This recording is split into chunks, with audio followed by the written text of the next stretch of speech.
Pancho Rojas. No podría decir a qué hora murió Pancho Rojas. Sospecho que murió al amanecer, instante que me parece el más angustioso para morir. Irse cuando nace el nuevo día, un nuevo día que uno no vivirá, debe ser más duro que irse al caer la tarde, cuando se espera el sueño y cuando sueño y muerte se confunden. Y no es por crueldad que me inclino a creer que murió al venir al día. La violenta posición de su cuerpo, que parecía hundido en la tierra, así me lo hizo suponer. No murió apaciblemente. Al encontrarlo boca abajo sobre el pasto lleno todavía de rocío y levantar su cabeza para mirarlo, tuve un estremecimiento. La cara estaba cubierta de pequeñas hormigas rojas, algunas de ellas amontonadas sobre los cerrados párpados, trabajando tal vez para atravesarlos y llegar a las pupilas. Solté la cabeza, que cayó de nuevo sobre el pasto, y me enderecé. Estábamos solos en aquel rincón, el muerto y yo. Era un día de otoño, de un otoño seco y brillante. Los primeros picaflores llegaban ya desde el sur y se les veía bailar ante los caquis maduros, hundiendo el agudo pico en la amarillenta corteza. No sentí tristeza, sino más bien lástima o piedad, algo hondo de todos modos. Pancho Rojas, sin ser de la familia, era considerado como uno de sus miembros. Llevaba 2 años viviendo en la casa y aunque entre él y nosotros existía solo una relación física, que es la única que suele existir entre muchos seres, esa relación era felizmente simpática, por lo menos para mí y para los míos.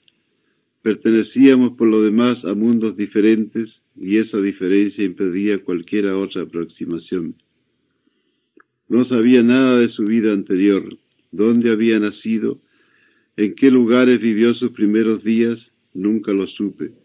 Suponía, sí, que era oriundo de algún lugar de la costa central de Chile y que sus primeros días los había vivido sobre las lomas o en las quebradas, en los pantanos o en las vegas de esa región, quizás cerca de alguna laguna, como la de Cahuil, por ejemplo, o como la de Boyeruca, o en los valles que cortan por allí la cordillera de la costa.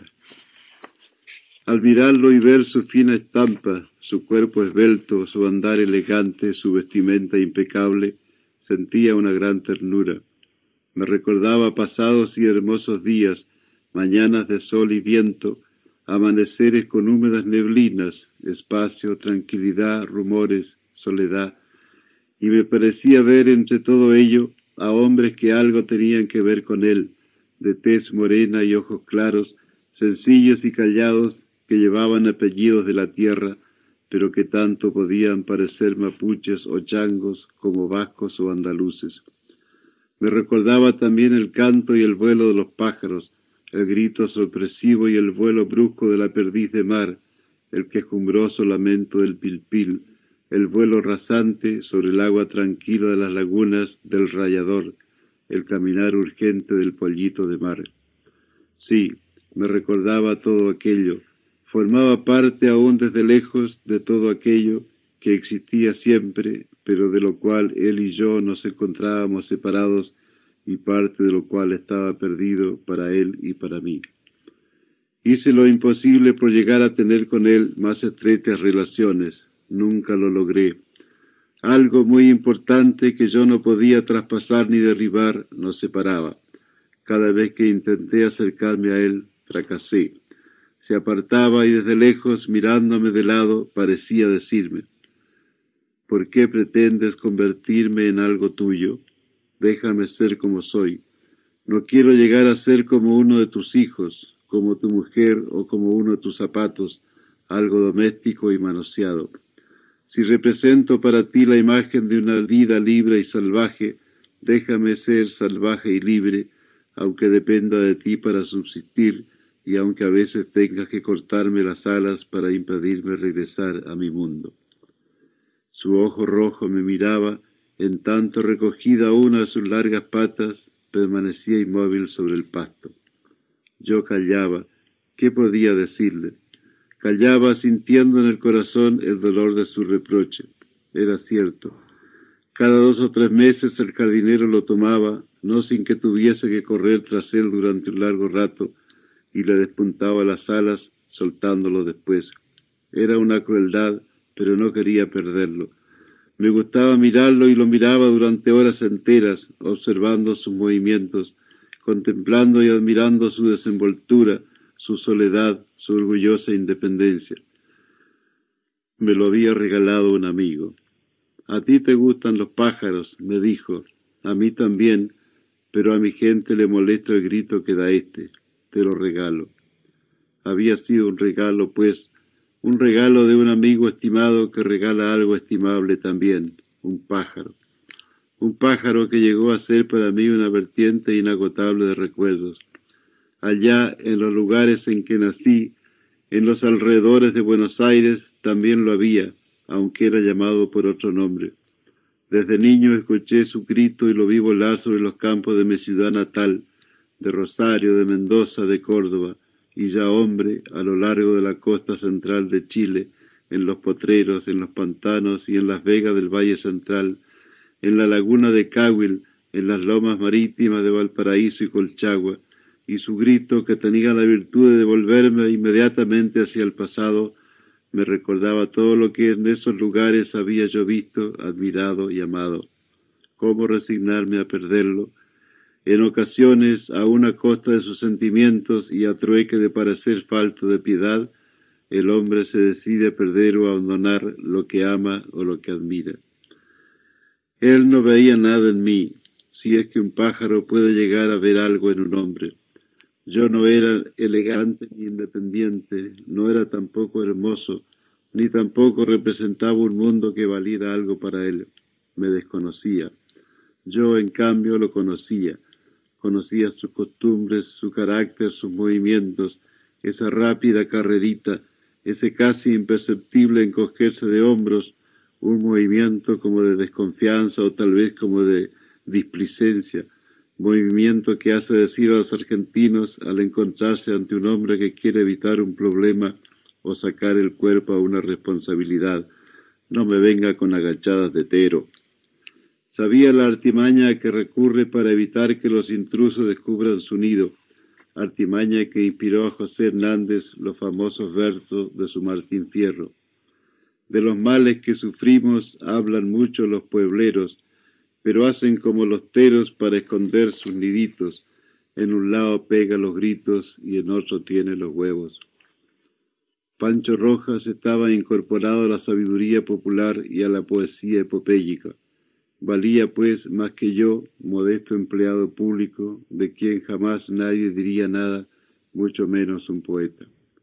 Sí, lo conocía.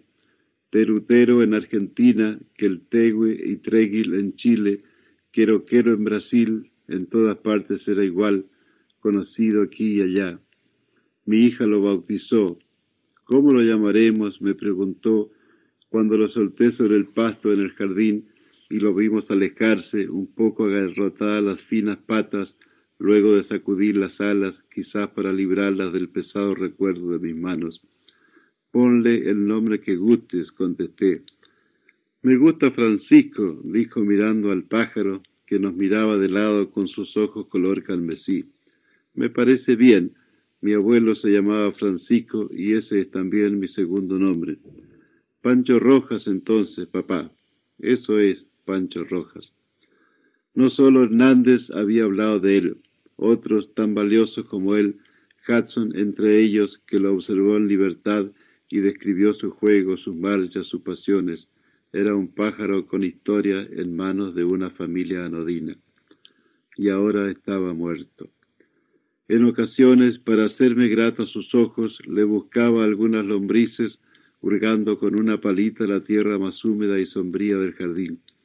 Me costaba mucho hallarlas, y por fin, cuando ya tenía 5 o 6, se las ponía sobre un papel y se las arrimaba. Desconfiado, no se acercaba hasta que yo, sabiendo de su desconfianza, me alejaba unos pasos. Entonces se aproximaba al papel y en un segundo, en un abrir y cerrar de ojos, las devoraba. Una vez, mientras intentaba arreglar un artefacto de la casa, abrí la cámara en que estaba la llave maestra del agua. Había allí decenas de chanchitos, gordos, relucientes. ¡Qué banquete para Pancho Rojas!, pensé. Los saqué todo y se los llevé. Los comió con la rapidez con que una gallina hambrienta come el maíz que se le arroja al suelo. Fue un picoteo vertiginoso. No se le escapó uno solo. Después de procurarle esos atracones, pensaba que tendría o sentiría algún agradecimiento hacia mí y que, en consecuencia, me dejaría acercarme a él y quizá me permitiría tomarlo y acariciarlo. No, señor. Se retiraba como siempre, levantaba una pata y me miraba con su ojo rojo, alzando al mismo tiempo su copete. No, parecía decirme, me has dado de comer y te lo agradezco, pero no quieras aprovecharte de ello para convertirme en lo que no quiero ser. Si quieres algo doméstico, búscate un perro. Concluí por acostumbrarme a su independencia y se la respeté, pero no me decidí a soltarlo. Ahí estaba mi debilidad. Mirándolo y reflexionando sobre su conducta y la mía, llegué a pensar que los hombres cometen una crueldad al obligar a la mansedumbre, a la domesticidad y a veces a la servidumbre a aquellos a quienes alimentan o favorecen. La piedad y la caridad no son generosas, pensaba. Exigen más de lo que dan. Unas lombrices a cambio de la domesticidad, un poco de sopa a cambio del sometimiento a nuestras ideas, a nuestras creencias o a nuestras costumbres. El Queltegüe, felizmente Pancho Rojas, no era un ser humano, y vivió y murió como deberían vivir y morir todos los animales y todos los hombres, libremente, sin sometimientos. Era preciso enterrarlo en alguna parte del jardín, pero no debía hacerlo yo. Deberían hacerlo los niños que estaban más cerca que yo del ave, libres y un poco salvajes aún, aunque no tanto como Pancho Rojas. Mi paternidad ya los había manoseado un poco. Hubo una conferencia. Lo enterraremos en el jardín. Claro, ¿lo pondremos en una cajita? No, mejor sin caja. ¿Y qué le pondremos encima? ¿Una cruz? ¿Para qué? Es un pájaro y una cruz no significa nada para un pájaro. Así suelto, entonces. Claro, en la pura tierrita, sin caja ni cruz. Le pondremos unas flores. Sí, pero no muy finas, unos cardenales. ¿Y debajo de qué árbol lo enterramos? Debajo de cualquiera. Debajo del maitén, papá. Muy bien, debajo del maitén.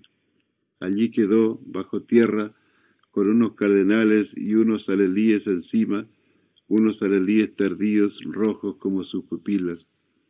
Aquí yace Pancho Rojas, el Queltegüe, decía el papel que los niños pusieron sobre su tumba atado a una varilla. Pero el letrero duró poco. El jardinero en la primera regada barrió con papel y varilla.